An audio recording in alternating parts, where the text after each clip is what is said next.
बाहर से हमारी लाइफ जितनी परफेक्ट दिखती है उतनी होती नहीं। परफेक्ट लाइफ भी कोई लाइफ हुई? तो दोस्तों, तो चलिए फिर से सुनते हैं आज कहानी का अगला भाग, पार्ट 7, मुसाफिर कैफे। चलिए सुनते हैं कहानी। लॉ से लाइफ। अगले दिन जब सुधा ऑफिस से लौटी तो देखा कि चंदर आराम से सोफा पर बैठे हुए दारू पी रहा था। इतनी देर से फोन मिला रही थी, उठा क्यों नहीं रहे थे? लाइफ बहुत छोटी है। वीकडे में तो नहीं पीते हो तुम, क्या हो गया? लाइफ बहुत छोटी है। बार बार बोलने से बड़ी थोड़ी हो जाएगी। लाइफ बहुत छोटी है। एक बार और बोला तुमने तो मर्डर करके लाइफ छोटी कर दूंगी तुम्हारी मैं। लाइफ बहुत छोटी है। मैं वो सब कब करूंगा जो मुझे करना है? क्या करना चाहते हो? पता नहीं। जब पता ही नहीं करना क्या है, फिर क्या टेंशन है लाइफ छोटी हो या बड़ी? डर ये है कि कहीं मुझे लाइफ में बहुत लेट ना पता चले कि मैं करना क्या चाहता था। ऑफिस में कुछ हुआ है क्या? हाँ, क्या हुआ? प्रमोशन हो गया। सुधा ने सामने टेबल पर पड़ा हुआ अप्रेजल लेटर उठाकर देखा और कहा, वाह, तो असिस्टेंट वाइस प्रेसिडेंट सर, आज तो सेलिब्रेशन होना चाहिए। और आप कैसे छोटे छोटे सवालों के जवाब ढूंढ रहे हो? लाइफ में क्या करना है, मैं किस लिए पैदा हुआ हूँ? आज के दिन के लिए मैंने ना जाने कितने सालों से मेहनत की थी। जब आज वो मिल गया तो कुछ फील ही नहीं आ रहा। हमें जो कुछ भी मिल जाता है वो मिट्टी हो जाता है। तुम्हें जो करना है करो, ज्यादा हीरो मत बनो यार। जो सपने के पीछे नहीं भागते, ऐसा नहीं है कि उनके पास सपने नहीं होते। लाइफ को ओवर ड्रामेटिक करने की जरूरत नहीं है। फिल्मों और किताबों के जैसे स्ट्रगल को इतना रोमांटिसाइज करने की कोई जरूरत नहीं होती। मौका मिला नहीं कि हीरो एक बैग लेकर सब कुछ छोड़ छाड़ कर निकल पड़ा अपने सपने ढूंढने। वो आजकल क्या बोलते हैं, हाँ, फॉलो योर ड्रीम्स। ये सब ना बस लेक्चर में अच्छा लगता है। यार सुधा, तुम ऐसे क्यों बोल रही हो? इसलिए बोल रही हूँ क्योंकि जिसको जाना होता है ना वो बस निकल जाता है। तुम्हारी तरह दारू पीते हुए सोचता नहीं रहता। स्टीव जॉब्स की स्पीच नहीं देखता रहता। जिंदगी मिलती उन्हीं को है जो ढूंढने निकलते हैं। बैठ के बस बातें नहीं करते रहते। अगले साल तक नौकरी छोड़ने का प्लान है। हंस क्यों रही हो? किसको बेवकूफ बना रहे हो? क्यों? प्लान तो करना पड़ेगा ना छोड़ने से पहले। जो प्लान करते हैं ना उनका अगला साल कभी नहीं आता। तुम तो हो ना मेरे साथ, तुम संभाल लोगी ना मुझे? यार फिल्म चल रही है क्या कि हीरोइन संभाल लेगी? ऐसे मत बोलो। बोलूंगी। यार नहीं हो रही मुझसे नौकरी तो छोड़ दो। करूंगा क्या? मैं कैसे बताऊं? तुम देखो तुम्हें क्या करना है। मुझे नहीं पता। नहीं पता तो नौकरी करते रहो। जिस दिन पता चल जाएगा उस दिन छोड़ देना। एक काम करो, छुट्टी ले लो 1-2 महीने की। इतनी छुट्टी नहीं मिलेगी यार। क्या बोल के लूंगा? महीने भर की छुट्टी लेने भर की हिम्मत नहीं है तुम्हारी और चले हैं फॉलो योर ड्रीम्स खेलने। मुझे कैफे खोलने का मन है। एक ऐसा कैफे जिसमें खूब सारी किताबें हों, लोग आए बैठे बातें करें, किताब पढ़ें, अपने घूमने का प्लान बनाए, अपनी भागती हुई जिंदगी के बारे में ठहर कर सोचें, अपनी कहानियां सुनाएं, अपने डर सुनाएं, अपनी गलतियां बताएं, अपनी यादें दोहराएं। इत्मीनान से बैठकर अपनी यादों को दोहराने से बड़ा कोई सुख नहीं। कभी कभी सोचता हूँ एक बेटी हो मेरी जिससे मैं खूब सारी बातें करूं। मैं बच्चों को कहानियां सुनाऊं। सुधा, यार मुझे डर लगता है सपनों से। इतना डर कि बताने से भी डरता हूँ। ये कभी किसी को बताया नहीं। पता नहीं कैसे होगा। मुझे बस एक चीज पता है, मैं नौकरी करते हुए रिटायर नहीं होना चाहता। ऑफिस में रोज रोज एक जैसी शक्लें, एक जैसी बातें सुनकर बोर हो गया हूँ। उन लोगों से बातें करना चाहता हूँ जिनको मैं नहीं जानता। उनको कहानियां सुनाना चाहता हूँ। रास्ते में उस बुड्ढे से पूछना चाहता हूँ कि वो सड़क के कोने में बैठकर अपने टूटे हुए चश्मे से किसका इंतजार करता है। वो अपनी चप्पल को सुई धागे से सिलता रहता है। रोज जितनी चप्पल सिलती है उतने ही कदम साथ देती है। ऐसे ही सड़क पर रास्ता बीतते बीतते चप्पल एक दिन धागा हो जाती है और धागा दूसरी चप्पल ढूंढने लगता है। उन औरतों से मिलना चाहता हूँ जो अपने सर पर इसलिए जिंदगी भर बोझ उठाती रहती हैं ताकि उनकी लड़कियां साइकिल से पास वाले स्कूल जा पाएं। बच्चों के साथ ट्यूबवेल पर घंटों नंगे नहाना चाहता हूँ। शहर से दूर टपरी पर बैठ के लोगों की बातें सुनना चाहता हूँ, लेकिन क्या दुनिया में सारे लोग नौकरी थोड़े करते हैं? तुम भी मत करना, ये कौन सी बड़ी बात है। मैं शायद बिना प्लान वाली लाइफ चाहता हूँ। प्लान से चलकर बहुत जी लिया। भूल जाना चाहता हूँ मंडे कौन सा है और संडे कौन सा, वीकडे कौन सा है, वीकेंड कौन सा। एक बात बताओ, क्या जब मैं तुम्हारे कैफे में आऊंगी तो मुझे कितने % डिस्काउंट दोगे? 100%। तो जल्दी से खोलो यार कैफे, फ्री की कॉफी पीने का मन कर रहा है। चीयर्स। इतना आसान नहीं है, इतना मुश्किल भी नहीं है। जरूरी है हर कोई कुछ ना कुछ करे, हम बिना कुछ किए नहीं रह सकते। तुम्हें मालूम है हम जिंदा क्यों हैं? मीनिंग ऑफ लाइफ पता है तुम्हें? हर एक लाइफ का एक पर्पस होता है और वो पर्पस अचीव करने के लिए। यही प्रॉब्लम है तुम्हारा, तुम इस रटे हुए जवाब को अपना जवाब मान लिया है तुमने। इनफैक्ट मोस्टली लोगों ने लाइफ के जवाब मान लिए हैं। जैसे स्कूल में मैथ्स के सवाल में एक्स की वैल्यू मान लेते थे। लाइफ मैथ्स ऐसी मुश्किल नहीं है, यहाँ मानने से नहीं जानने से काम चलता है। कई चीजें हम केवल मान के ही जान सकते हैं, सब कुछ जाना तो नहीं जा सकता। खैर, तो मीनिंग ऑफ लाइफ बता रही थी, तो बताओ क्या होती है मीनिंग ऑफ लाइफ? लाइफ की कोई मीनिंग नहीं होती, उसमें मीनिंग डालना पड़ता है, कभी अपने पागलपन से तो कभी अपने सपनों से। एक्चुअली सपने आते ही केवल पागलों को हैं। लाइफ में हर कोई बेचैन भी तो नहीं होता ना। बिना बीमारी के जब बेचैनी रहने लगे तो समझ जाना कि लाइफ तुमसे मिलना चाहती है। हम लोग पैदा क्यों होते हैं? पैदा भी हो जाते हैं तो जिंदा क्यों रहते हैं? हम सब लोग बस अपनी बोरियत मिटाने के लिए जिंदा हैं। जिस दिन बोरियत मिटाते मिटाते हम थक जाते हैं, उस दिन हम मर जाते हैं। लाइफ की सबसे अच्छी चीज यही है कि हम सभी एक न एक दिन थक जाते हैं। मुझे ज्यादा कुछ समझ नहीं आ रहा तुम क्या कह रही हो, शायद ज्यादा चढ़ गई है। कम चढ़ी है तुम्हें, जिस दिन लाइफ चढ़ती है ना सब समझ आ जाता है।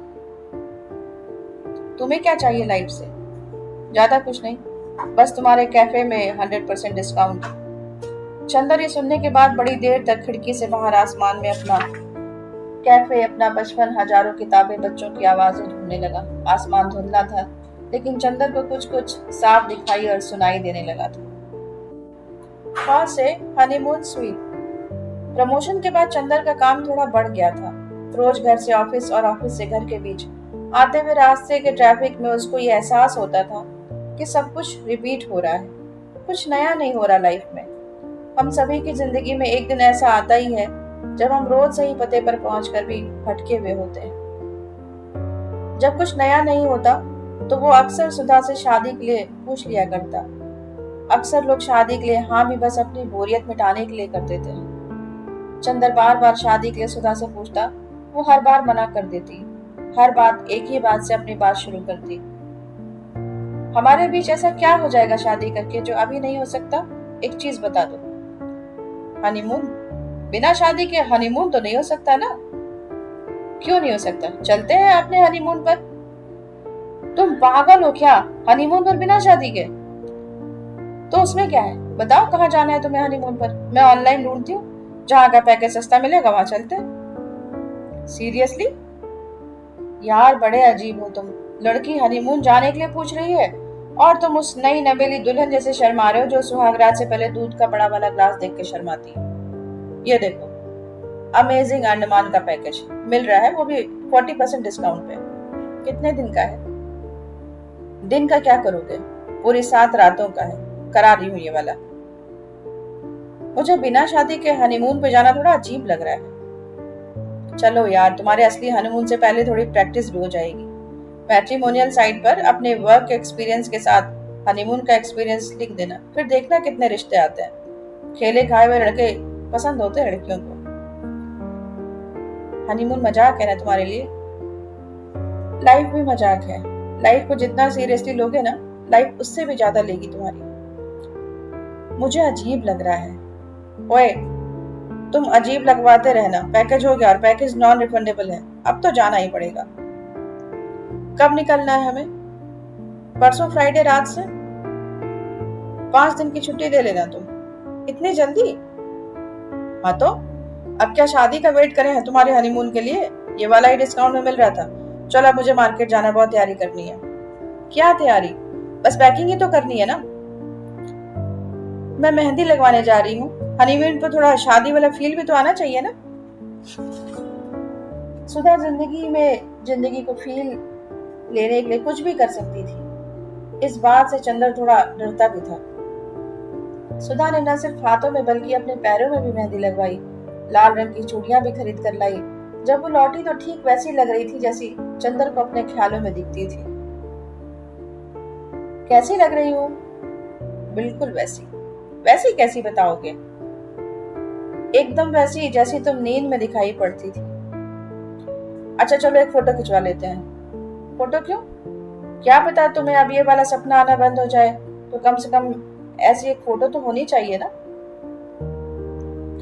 इसके बाद सुधा जबरदस्ती चंदर को फोटो स्टूडियो लेकर गई। दोनों ने शादी वाले पोज में 8-10 फोटो खिंचवाई। एक फोटो फाइनल की जिसमें वो पति लग रही थी और चंदर पत्नी। और से अंडमान निकोबार। सुधा और चंदर पोर्ट ब्लेयर 2 दिन रहने के बाद हैवलॉक आ गए। क्रूज से हैवलॉक से पोर्ट ब्लेयर की बीच की दूरी 3 घंटे की है। ऐसा कहा जाता है कि हैवलॉक में राधा नगर नाम का जो बीच है, वहां सूरज इतनी खूबसूरती से डूबता है कि घड़ी खुद सूरज को डूबता हुआ देखने के चक्कर में कुछ देर रुक जाया करती है। चंदर और सुधा का होटल राधा नगर बीच के बिल्कुल पास था।